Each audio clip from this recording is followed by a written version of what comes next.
There is a secret list of names that has just been leaked by Turning Point USA insiders. I wanted to meet some of them face to face, quite frankly. So you guys remember that Zoom call? That Zoom call with Erika Kirk just days after Charlie was...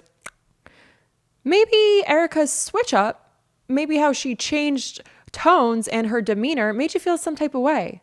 Well, that Zoom call was just the version we got. And what Turning Point USA chapter presidents witnessed and what they saw revealed Erika Kirk's true colors.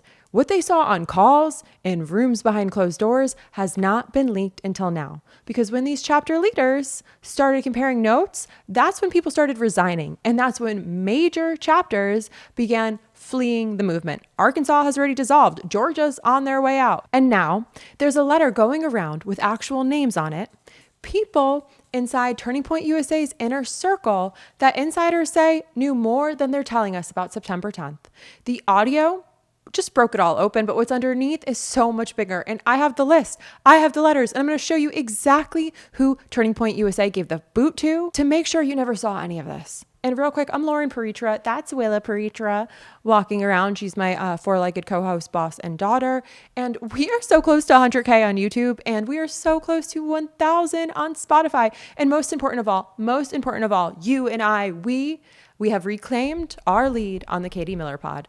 Katie Miller is the wife of Stephen Little Bitch Miller, the pale white nationalist from Santa Monica. And she's also the pregnant human shield to Stephen Little Bitch Miller, the man behind all of this ICE and immigration terror.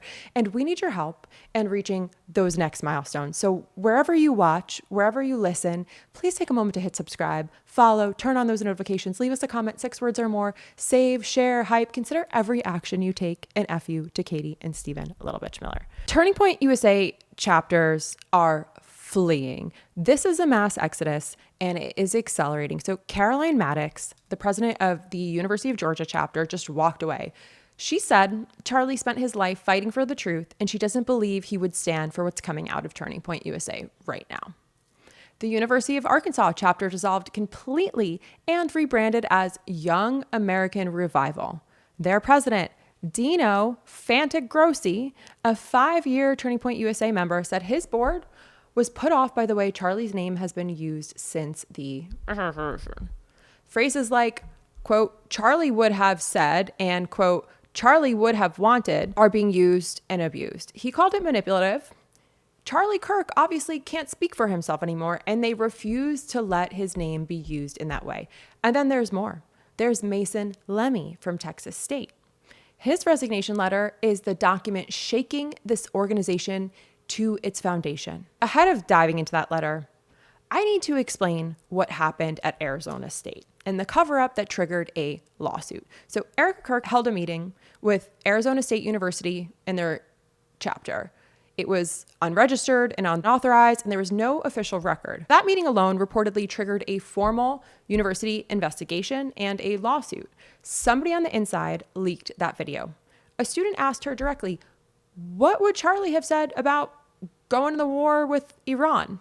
And Erika said, yeah, no, to answer your question, my husband isn't here to say whether or not we should be at war with Iran. I would love for him to be here right now and tell us if we should or should not. I would love it. I miss his voice more than anyone in this world. Okay, lots to unpack there. Then she told them to focus on the freedom of speech and moved on. Charlie's positions on Iran were very well documented on video and on the record. Students were in that room, and what they were describing to one another and online was not a grieving widow. Wasn't a hard question either. They are describing a very calculated dodge. Mason cites this as one of the things that made him start questioning everything. And now comes the part of this letter that will be controversial to many. The reasons that ultimately led me to completely disassociate from Turning Point USA. I have 3 main reasons. Number 1, ASU, Arizona State University. Erika Kirk held an unregistered secret meeting that triggered a formal investigation and massive lawsuit. She deflected the students' question about Iran and told the chapter to focus on freedom of speech.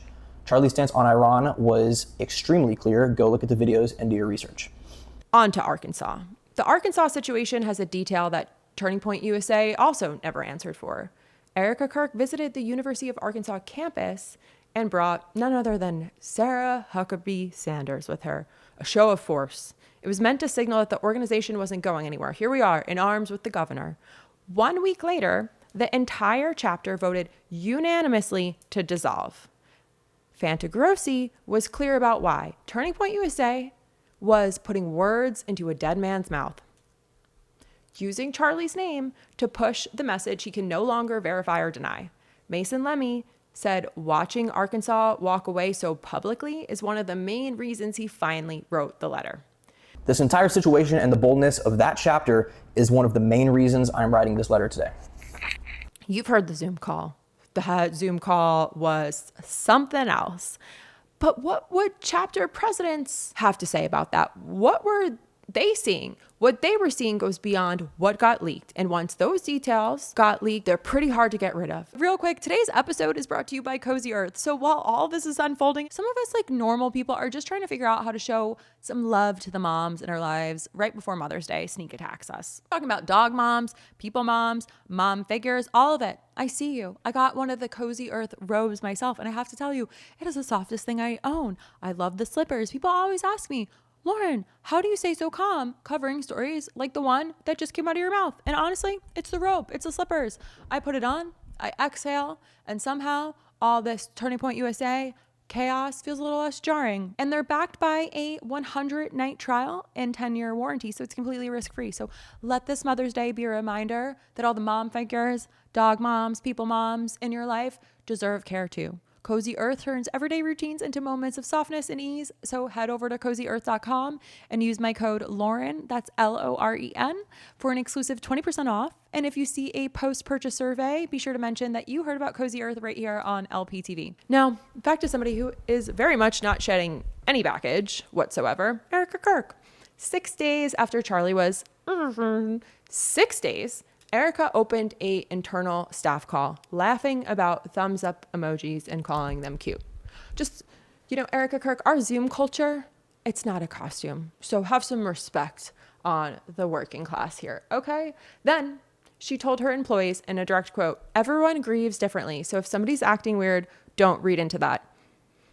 And if only we knew how far this message would echo on and how she would be then going on stages 6-7 months later, telling pastors, nobody question me. Everyone acts different. If anyone says I'm acting weird, they're going to hell. So one day after the funeral, she's on another call. Same energy. She then starts running through numbers. 200,000 in merch sales, 50,000 hat orders, 300,000 new donors. She's high off the thrill of the money she's making.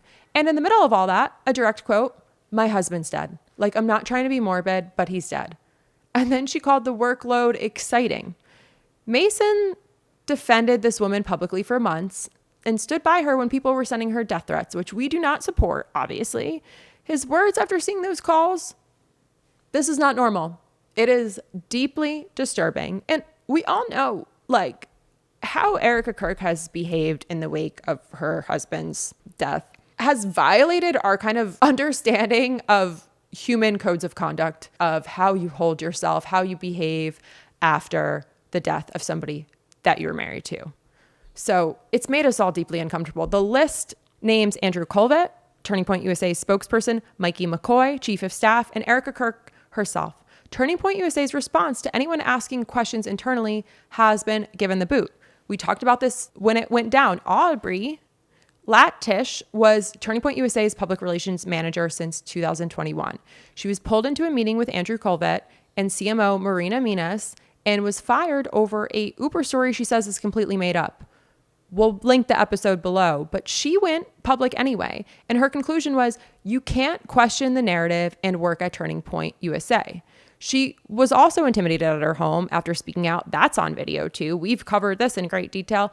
She basically has a video of her husband or her husband's video recording a private investigator coming around their house to photograph it to clearly intimidate her. So why is Turning Point USA firing people who are asking questions and then sending private investigators to their home to intimidate them? Like, they already lost their job. Maybe just let it go? No. So Lemmy opens up his resignation letter by making it clear he was one of Erika Kirk's biggest defenders. He said he lost followers over it. He stood by her through daily hate. And he wants you to understand that before you read what comes next. And we read this morning and we were like, whoa. His argument is that the organization has replaced everything Charlie stood for with metrics and merchandise. And it's crazy that we can also pick up on that from the outside. He calls it a mass deception and a manipulation of Christian faith. He believes Aubrey was fired for asking questions. As do we. He says Candace Owens has worked harder than anyone to investigate what actually happened to Charlie, and he stands by calling her the most important journalist in America. We don't have to agree on everything, but I mean, Candace Owens has had her foot on the gas for this one. And the letter reads like somebody documenting the death of somebody they love. We don't agree with everything this man stands for. There's a lot of things that we fundamentally disagree with. That goes for Charlie and the author of this letter. But you can tell he really loved Charlie. It comes through as authentic and sincere. And it closes with a direct warning to every chapter leader still at Turning Point USA. Get out before you become complicit. So Arkansas is gone. Georgia is walking out, and there's a list of names and a trail of fired employees that tells you a very specific story about what went down and why they don't want you asking questions inside Turning Point USA. What do you think is really going on? What do you think's up with Erika Kirk? I want to hear what you have to say. I want to hear what you think about these students and their acts of resistance here. Let us know in the comments. And again, I'm Lauren Paritra. We are so close to hitting some major milestones on Spotify and on YouTube.